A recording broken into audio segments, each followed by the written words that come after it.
10 jours de prière 2023. Jour 8. Le culte et le message des 3 anges. Craignez Dieu et donnez-lui gloire, car l'heure de son jugement est venue. Prosternez-vous devant celui qui a fait le ciel, la terre, la mer et les sources d'eau. Nous lisons cela dans Apocalypse 14, verset 7.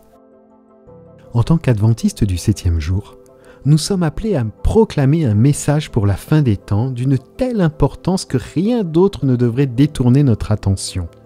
Nous prêchons le message du premier ange qui volait au milieu du ciel. Il avait un évangile éternel pour l'annoncer aux habitants de la terre, exhortant ainsi tous à craindre Dieu, à lui rendre gloire, ce qui se concrétise par « Prosternez-vous devant celui qui a fait le ciel et la terre, la mer et les sources d'eau ».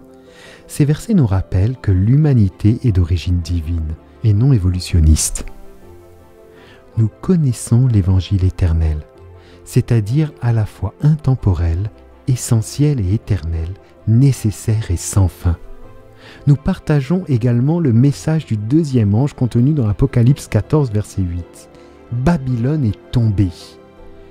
Ce message a un caractère sacré et interpelle tous les vrais disciples de Dieu à rejeter toutes les formes de culte et de croyances d'origine humaine non fondées sur la parole de Dieu. Il nous exhorte à nous éloigner des croyances assemblées au hasard et non fondées sur l'Écriture, ni soutenues par l'esprit de prophétie. Quittez Babylone, afin de ne pas être associé à ses péchés ni à ses fléaux, annonce ensuite l'ange d'Apocalypse 18, verset 4. Ce message solennel est un appel pressant à se démarquer par un culte véritable à Dieu. Pourtant, chers amis, si les 2 premiers messages étaient puissants, Ellen White dit quelque chose de tout à fait surprenant au sujet du message du 3e ange. Ellen White écrit dans sa lettre 209 : « La puissance de la proclamation des messages du premier et du 2e ange doit être concentrée dans le 3e. Comment cela ? Parce que le message du 3e ange reprend l'évangile éternel du premier ange et l'appel à l'adoration.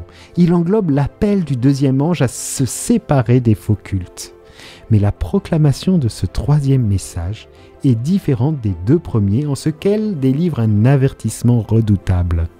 Si quelqu'un adore la bête et son image, et reçoit sa marque sur son front ou sur sa main, il boira lui-même du vin de la colère de Dieu, versé sans mélange dans la coupe de sa fureur. Ce message distingue les adorateurs des bêtes de l'Apocalypse des adorateurs de Dieu, scellés par le Saint-Esprit. C'est ici la persévérance des saints qui gardent les commandements de Dieu et la foi de Jésus. Au sujet de ce message, Ellen White souligne encore: c'est la vérité présente. Ce message doit être transmis avec une nette clarté et une grande puissance.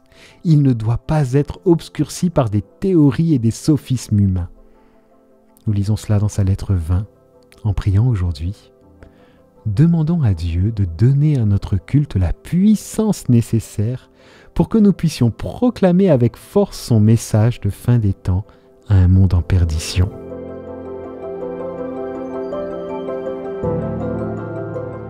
Prions ensemble avec la promesse biblique qui se trouve dans Apocalypse chapitre 14 verset 7. Craignez Dieu et donnez-lui gloire, car l'heure de son jugement est venue. Et prosternez-vous devant celui qui a fait le ciel, la terre, la mer et les sources d'eau. Craignez Dieu et donnez-lui gloire. Notre puissant Dieu créateur, roi de l'univers, nous voulons nous humilier en ta présence. Tu es notre Dieu, le seul vrai Dieu, et tu es digne de notre louange, de notre dévotion et d'une vie de consécration soumise à ta volonté. Tu es merveilleux, grand et étonnamment puissant. Nous te demandons d'accomplir ta promesse, de nous remplir de ton Saint-Esprit, afin que nos vies deviennent le reflet de ton caractère parfait d'amour. Glorifie-toi et révèle-toi à travers nous, nous t'en prions. Car l'heure de son jugement est venue.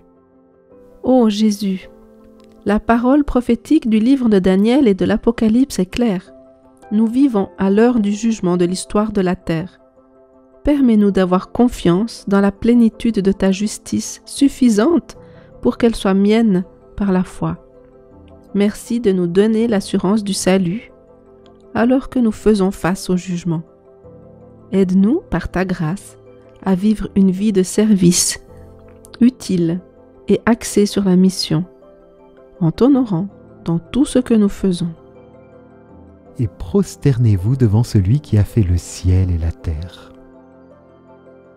Ô Jésus, lorsque nous regardons ce monde et l'univers, nous sommes émerveillés par la beauté de ton œuvre. Malgré l'effet du péché sur tout cela, il nous est possible encore de voir en toi le maître artiste. Tu as choisi de mettre tant de beauté dans ta création. Nous n'existerions pas sans toi. Merci de partager ta vie et de nous avoir créés non seulement pour exister par nous-mêmes, mais aussi pour vivre dans une communion éternelle avec toi, notre Créateur. Amen. Voici les 6 thèmes de prière que nous reprenons chaque jour. Appuyez sur pause entre chacun d'eux et laissez Dieu vous inspirer les sujets qu'il veut vous mettre à cœur aujourd'hui. Remerciements et louanges. Remerciez Dieu pour des bénédictions spécifiques et louez-le pour sa bonté. Confession. Prenez quelques minutes pour vous confesser en privé et remercier Dieu pour son pardon. Conseil. Demandez au Seigneur de vous accorder de la sagesse pour les défis et décisions actuelles. L'Église mondiale. Priez pour les besoins des églises de vos fédérations et pour l'Église mondiale. Votre Église locale.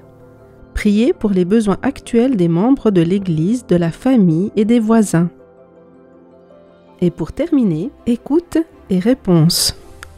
Prenez le temps d'écouter la voix de Dieu et de répondre par la louange ou le chant.